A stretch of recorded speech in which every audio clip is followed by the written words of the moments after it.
loan requirement based on the age of the person. What kind of impact do we think it will have on the local property market, especially on the residential market? Perhaps we can ask Poh Soon, you want to take up the first? Okay. Hello? Okay, basically, with regard to this question,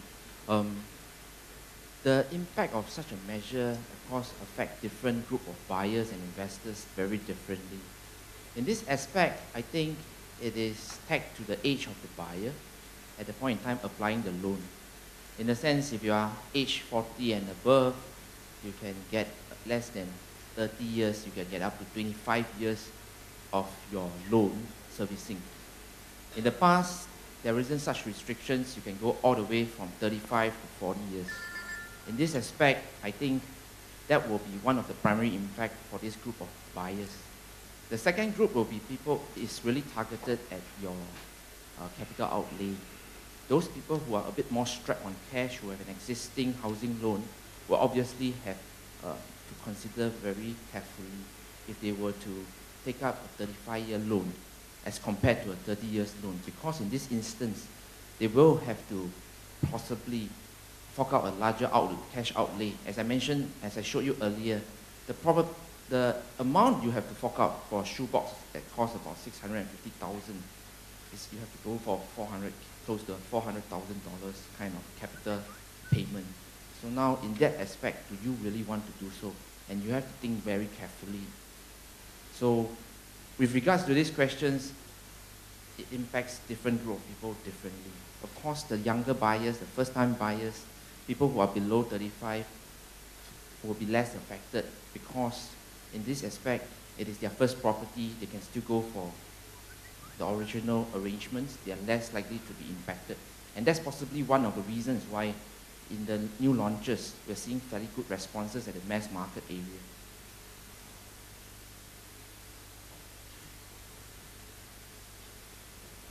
Nicholas? Okay, in my opinion, the new rules basically disadvantage, it's not age-friendly. The government basically say they like to take care of the elderly, but it's not age-friendly.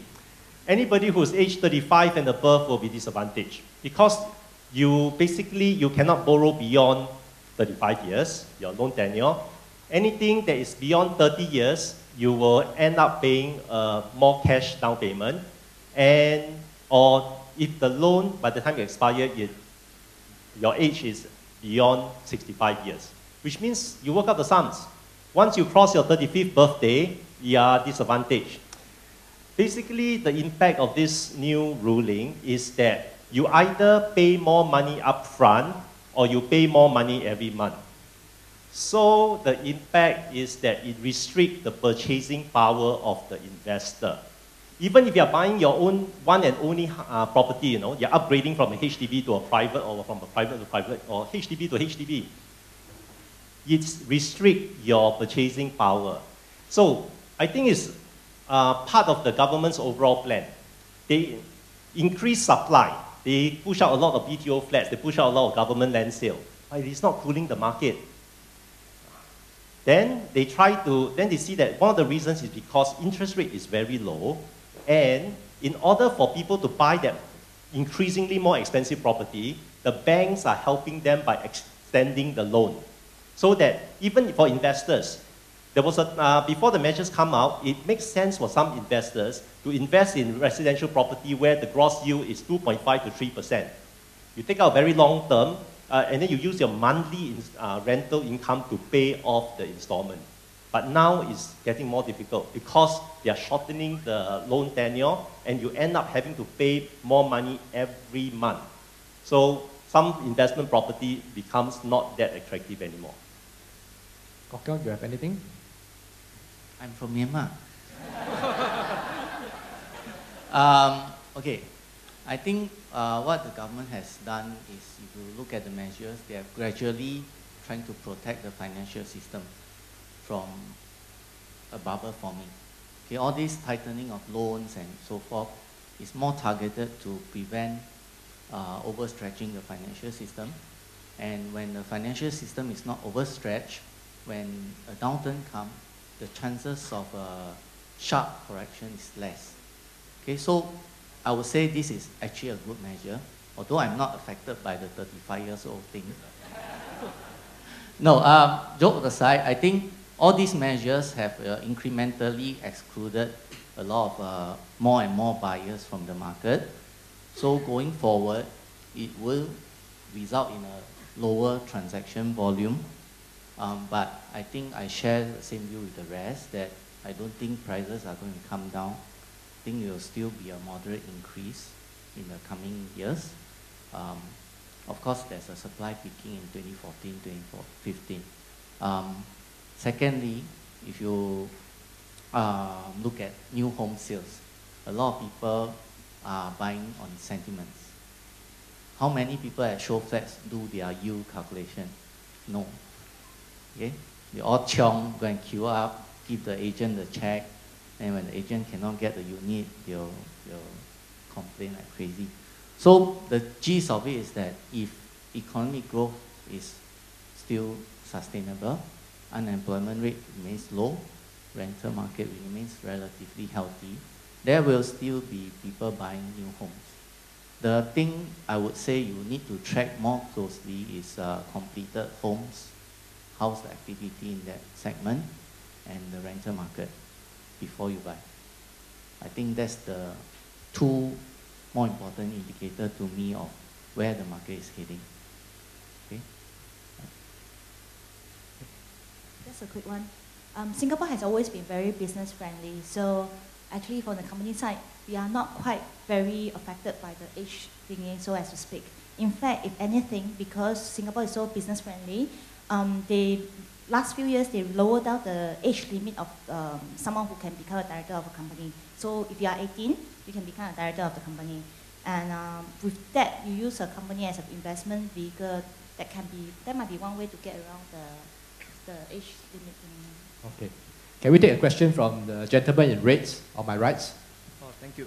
My name is Zhu Beng. First question is for Mr. Tan, since you're from Yangon. I visited Yangon, and you know, everybody is rushing there. Air ticket price double, hotel rate double. So, how does one buy property?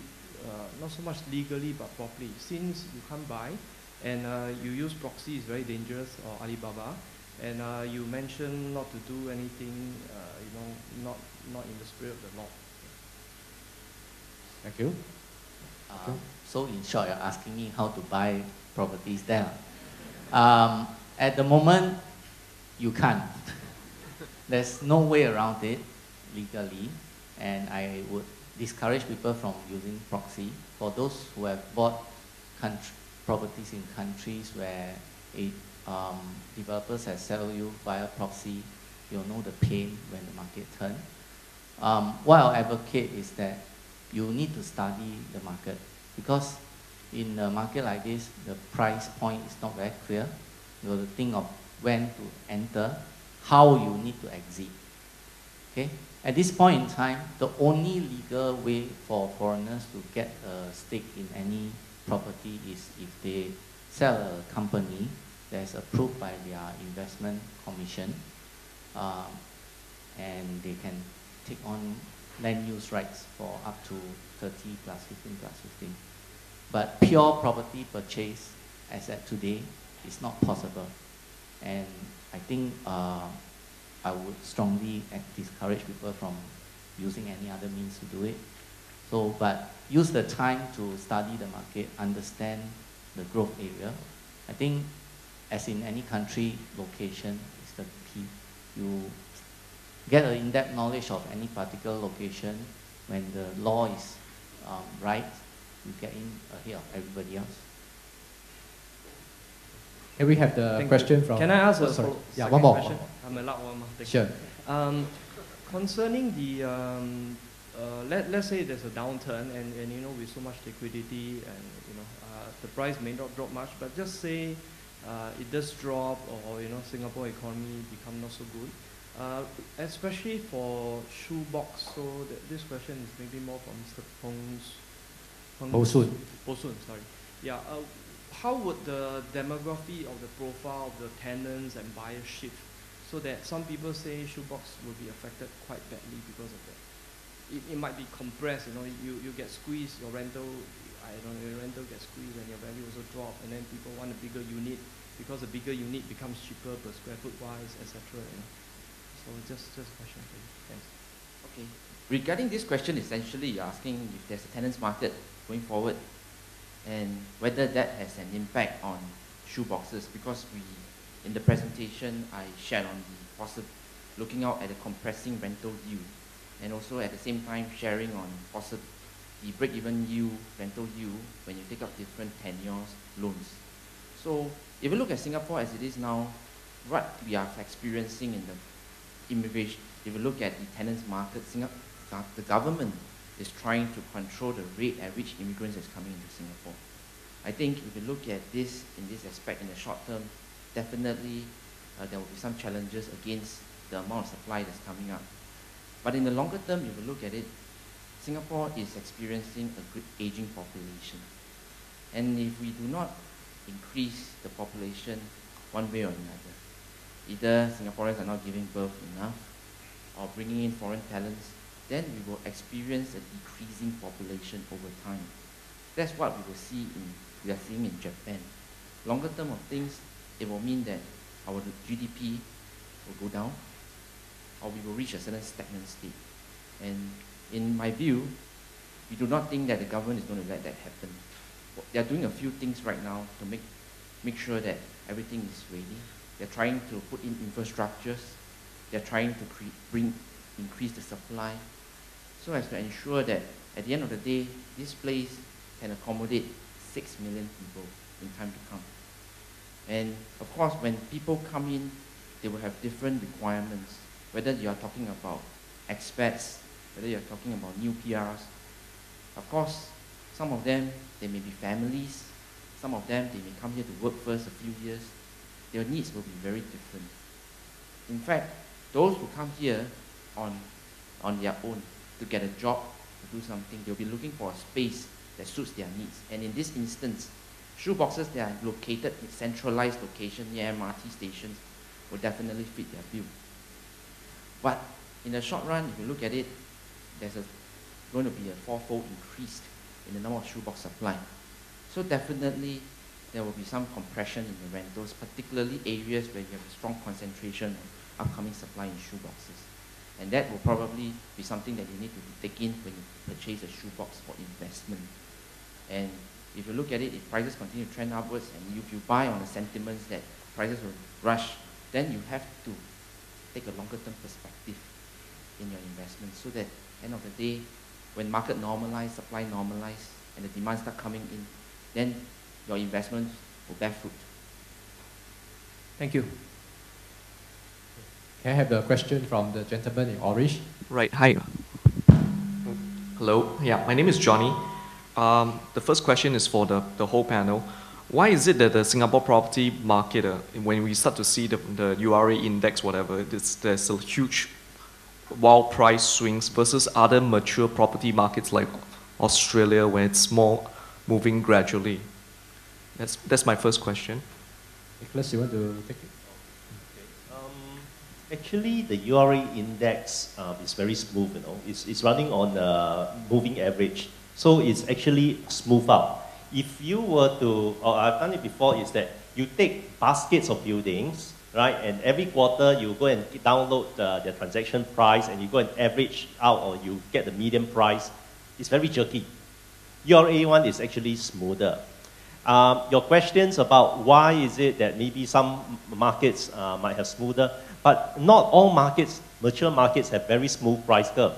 Australia, there was a time when it was a boom town over there due to the mining boom. Property prices there were growing also.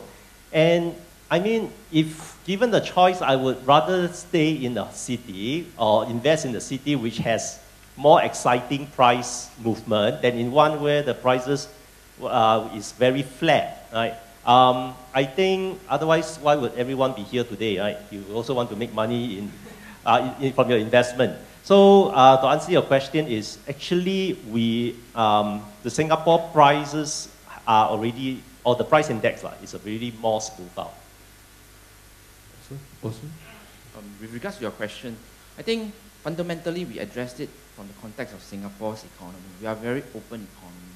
Singapore is subjected to a lot of external shocks, that events and crises that affects our business, the way the bloodline of the Singapore economy works.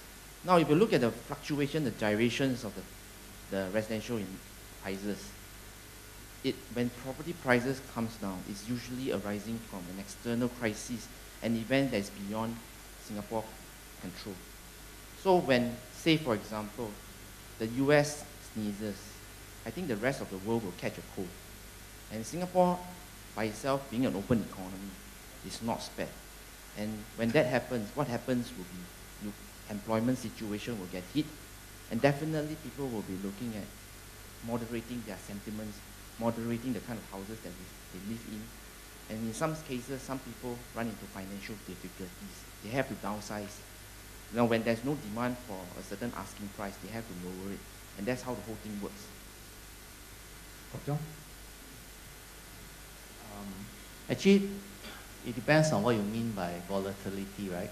Our house price index has been increasing since second quarter 2009.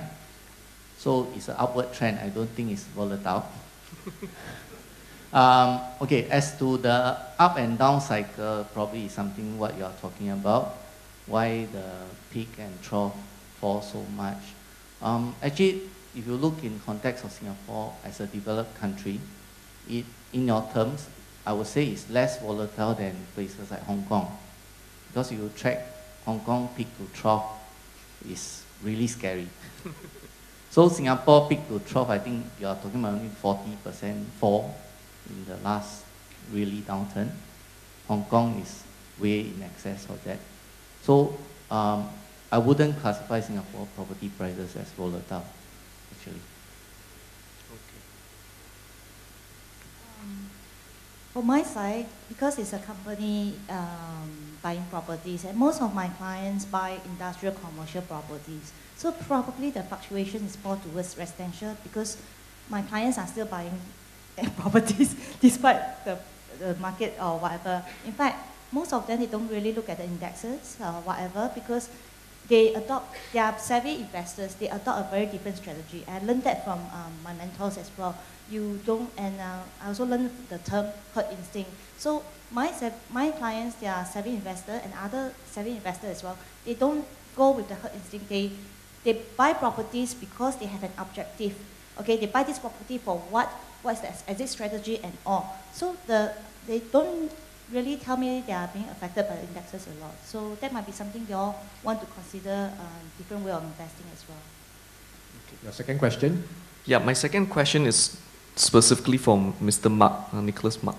How does he calculate the 10-year, the moving average, right? And then is it every year you track how many the developers built the gross floor area, and then you divide it by the vacancy rate, which is what, 92, 93, and then you see the average kind of thing, then you do the graph. Okay, I think what you're referring to the graph I've shown, right? Oh, it's a 10-year average demand or 10-year average supply. So basically what I do is I look at every year, what are the number of the space that is completed and added to the market, and you do that over 10 years, and then you average it out.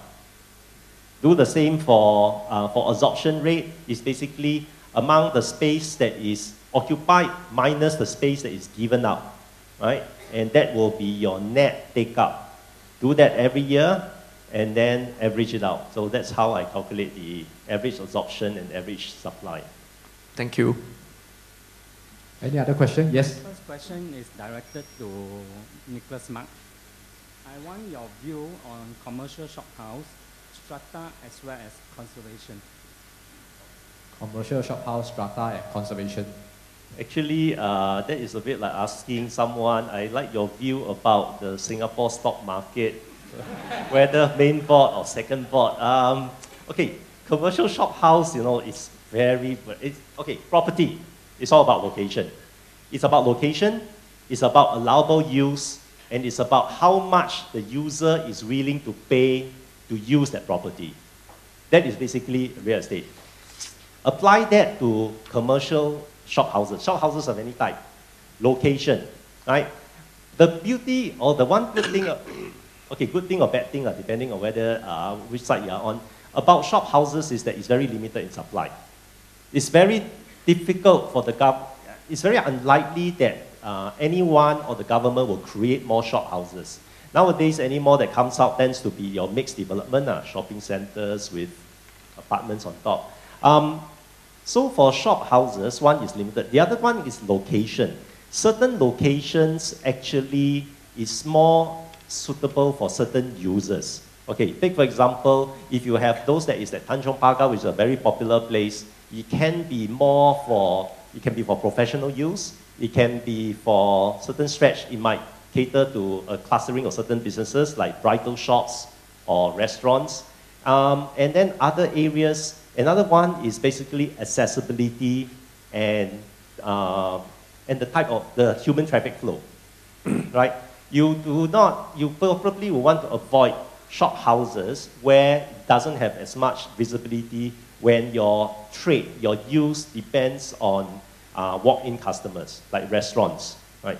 So, but on the whole, I think if I've often been asked these questions, 2-3 years ago, I think shophouses still gives very good, decent yield, very good return, but in the past 2-3 years, prices has increased so much because, partly also because people have been migrating. Some investors have been moving from residential to non-residential property